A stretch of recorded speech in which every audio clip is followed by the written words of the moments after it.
Hello everyone, this is Tanya from Professor Tanya Speaks, and today we're going to be talking about how to come up with that research question.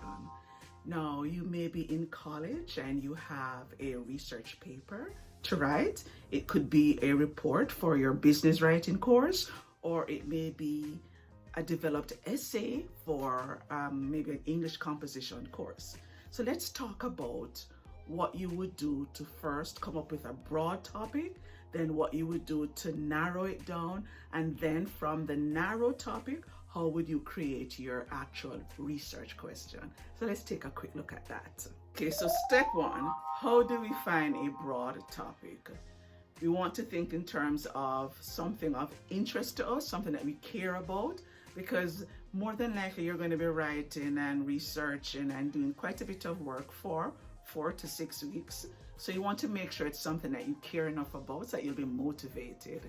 So how about starting with your life, your everyday life? Look at the courses you're doing. Is there something in one of these courses that you are interested in and you think you could find a good topic there? Like maybe sociology, psychology, communication. So start with your courses. Then maybe you could look at social media.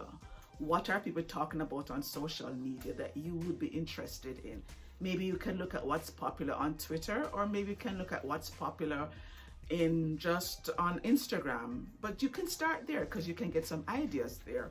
Or maybe you're the kind of person who cares about current affairs and you watch the news a lot. So you know what's happening. You want to talk about something happening in the news.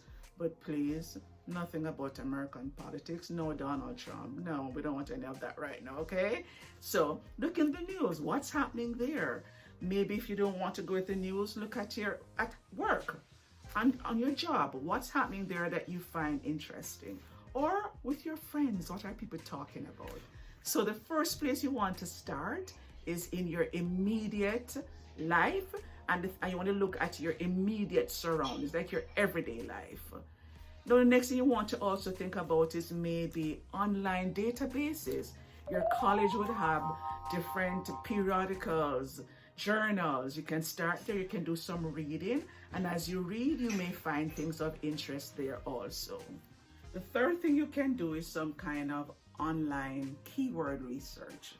Let's say you want to try looking in Wikipedia or even YouTube. You could put in a keyword and you can see what are some of the questions that come up, and that could be a jumping off point also. Or you could do a simple keyword research at maybe answerthepublic.com, or you could even go to forums like Reddit and you can look at questions that people are asking, and that can help. So that's the third thing you can do, some kind of keyword research. And the fourth thing that you can do is just read. Let's say you're interested in how learning works. Let's say that after I did that video and you learned about the neurons, and then you watched that other video and you learned about reading strategies, and you decide that you want to know a little bit more about how learning works. You're not quite sure what you want to research, but you want to start reading. And a good book to start there would be the one, How Learning Works. And there you could start just reading. And as you read, maybe you'd find something that you never thought about before, and you decide, okay, I could really use this to do my research. So you see, there are many things that you can do. And to recap, I told you about 4 places that you can look. You can look in your everyday life. You can use an online database, especially the ones at your college. You can do some sort of keyword research, and you can also read in your area of interest and look for a book that helps you out, like How Learning Works. And from there, you can find a broad topic of interest. Your next step now will be to narrow it down. Now, once you find something that interests you, now you can either choose a topic that is pretty new to you, or you can actually choose a topic that is old, but you find a new angle, or find something that people don't talk about a lot.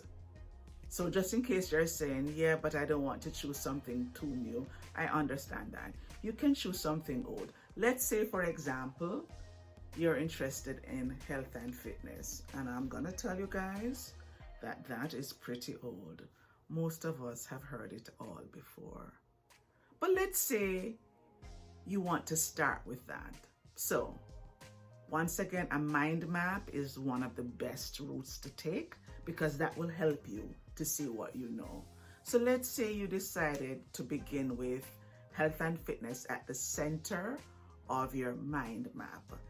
And it could look something like this, where in the middle you have health and fitness, and you'll see that there's the arrow going to exercise, relaxation, rest, spiritual health, etc. Now, most times people talk about the exercising part and the nutrition part.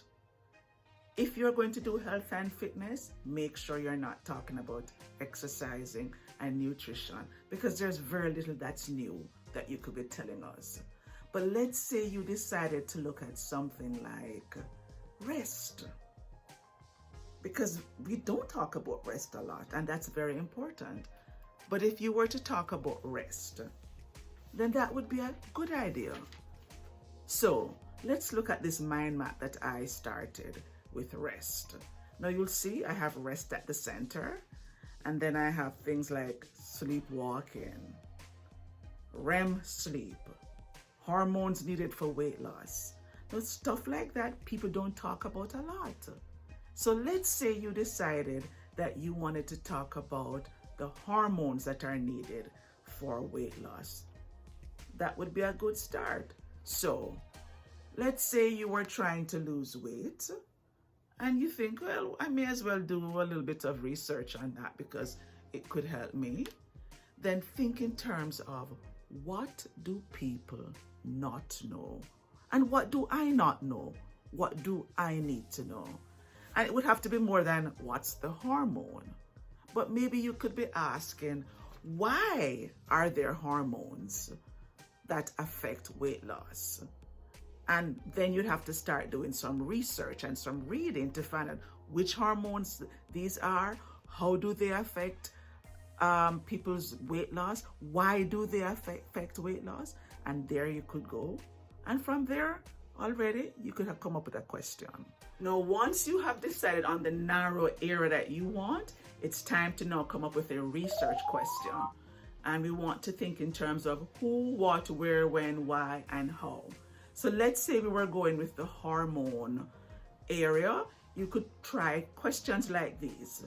How do hormones affect weight loss? That will give you something to talk about. Or, why is rest an essential part of the weight loss process? So we want to make sure that we use open-ended questions. Now, let me give you an idea of some questions that I've gotten in the past, which I thought were pretty good. How does having a life purpose contribute to overall happiness? Why has a plant-based diet become so popular over the past decade? What are some of the factors that contribute to food insecurity in Canada? Now, that one was really different, and I thought that one was really unique. It's the kind of thing that instructors want to get because it's new, it's fresh, it's novel, and the neurons will light up. So, and another one. Why do the majority of Canadians settle for 9-to-5 jobs? Unique? Different? Yes. So I hope I've given you some ideas of how to first start out trying to get a general idea of what to talk about, then how to narrow it down by doing your mind map. And then from there, you want to find a question that you think could work. Who, what, where, when, why.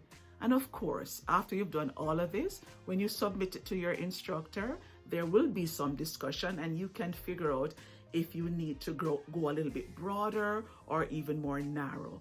But at least you want to know that when you ask for help, you already have something that you're working with. So I hope that helps, and I will see you in the next video. And until I see you, keep researching and keep those neurons going. And I'll talk to you soon. Bye for now.